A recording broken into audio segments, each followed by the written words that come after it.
नमस्कार दोस्तों, study I Q ला के प्रोफेशनल यूट्यूब चैनल पे आपका एक बार फिर से स्वागत है।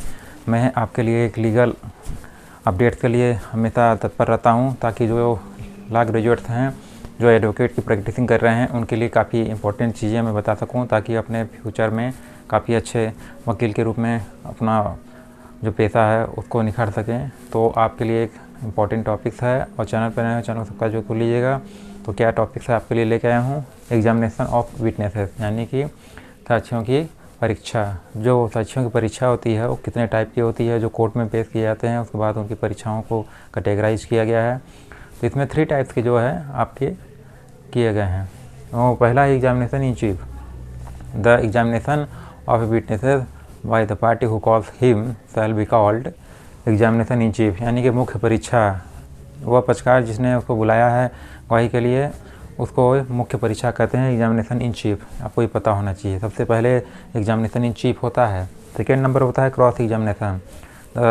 Examination by the adverse party of a witnesses by adverse party should be called cross examination, यानी कि जो प्रतिपक्षी द्वारा जो भी आपका एग्जामिनेशन होता है वो आपका क्रॉस एग्जामिनेशन सेकेंड नंबर पे होता है।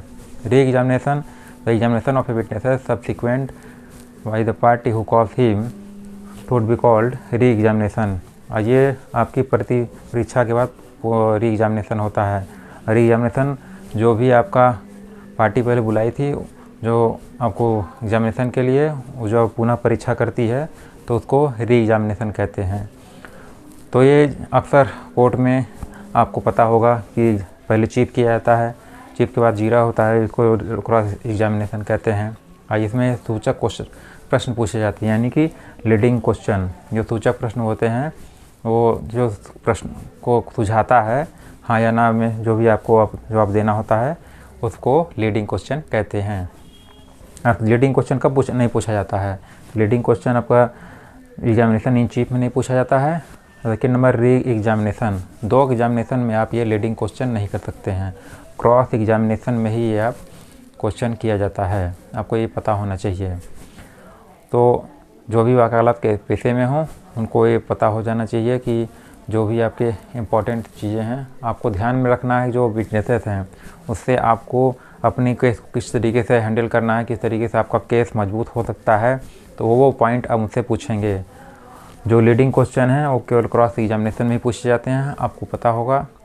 और बाकी जो क्वेश्चन हैं, उसके अलावा जो भी उस घटना से रिलेटेड हैं, आपको वो सब 4 चीज़ें उससे डिस्कस करनी है। उसके बाहर का कुछ भी आपको नहीं पूछना है। जो भी घटना से रिलेटेड है उसी से आप पूछेंगे, क्योंकि जज के प्रेजेंस में अगर उसको लगता है, री एग्जामिनेशन कब कराया जाता है, इसमें क्वेश्चन सूचक प्रश्न कब पूछ सकते हैं?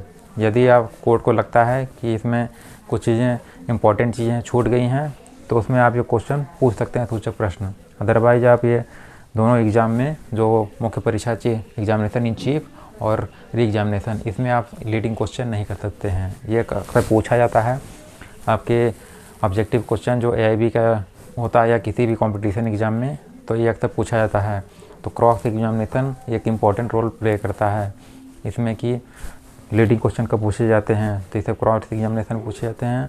तो ये आपको सब पता है, और ये ऑब्जेक्टिव टाइप क्वेश्चन में सबसे अच्छा क्वेश्चन का आंसर है। ये इस बार AIB में पूछे गए थे, तो आपको ये पता होना चाहिए कि पहले जो भी सीरियल बाई पूछा जाता है एग्जामिनेशन में, कि सबसे सीरियल बाई को सबसे पहले क्या होता है, एग्जामिनेशन इन चीफ होता है, सेकेंड नंबर पे क्रॉस एग्जामिनेशन होता है, फिर री एग्जामिनेशन होता है। तो तीनों आपको कैटेगराइज मैंने बता दिया कि तीनों चीज़ों का इम्पोर्टेंट रोल है, एग्जामिनेशन इन चीफ, उसको क्रॉस एग्जामिनेशन और री एग्जामिनेशन।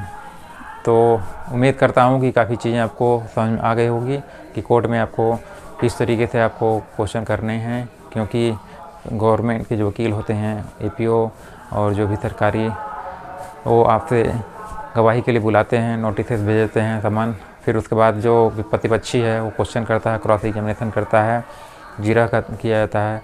तो सारी चीज़ें आपको कोर्ट में ही, क्योंकि एक अच्छा वकील बनने के लिए आपको एग्जामिनेशन करना आना चाहिए, क्योंकि आप अपने केस को तभी मजबूत कर पाएंगे जब आप एग्जामिनेशन सही से कर पाएंगे। क्योंकि जब तक आप एग्जामिनेशन नहीं कर सकते, तो अपने पक्ष को, अपने वकालत पेशे को और अच्छी तो नहीं कर सकते हैं, क्योंकि तो आपको इसको अच्छे तरीके से सीखना है। आपको किस तरीके से एग्ज़ाम में एग्जामिनेशन लेना है कोर्ट में, तो आपको सारी चीज़ें पता होनी चाहिए।